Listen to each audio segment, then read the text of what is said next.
Hi everybody!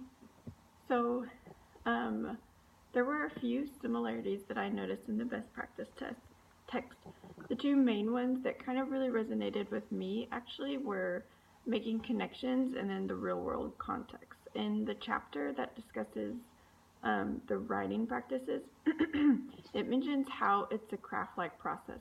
It's broken down into steps where you focus on individual items separately, but they all come back and kind of connect together, which is how the next chapter relates math problems.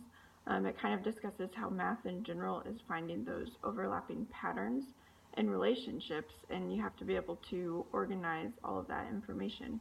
Once again, with writing and math, you're looking at the whole, but you still have to understand the parts that make it up, which I think for me, that's really like a big deal, because once you can see that big part and then you can make it up out of all of those little parts, it kind of clicks more.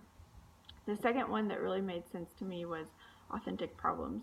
Both teachers and both scenarios and both chapters mentioned how they focus on topics that actually matter. They bridge school and personal interest together so that deeper understanding can be developed. As it says in chapter 5 on page 176, we should provide challenging tasks in which students formulate questions and design their own studies that can be addressed with data that they collect, organize, and analyze. Authentic problems can give students motivation to go beyond what the teacher is actually saying and take that learning into their own hands. Just this week, actually, we were doing our Shark Tank presentations, and I actually had a student ask me, can we just keep doing fun stuff like this and instead of just writing essays? And I kind of had that discussion with her of they've all presented by now, and their feedback from the judges were that these students actually knew what they were talking about.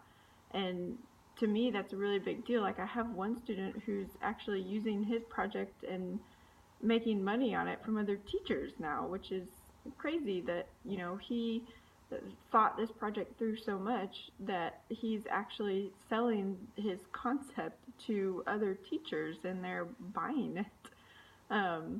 So anyways, I believe these two ideas can easily be implemented across any content area.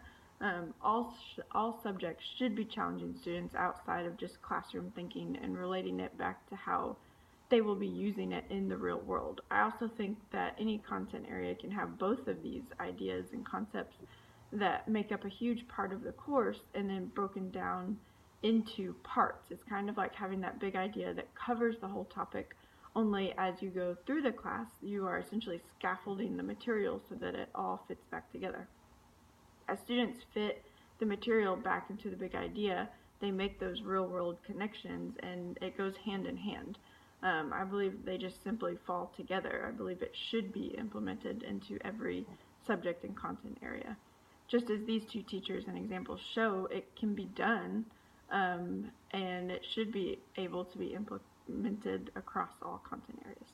Again, thanks for listening.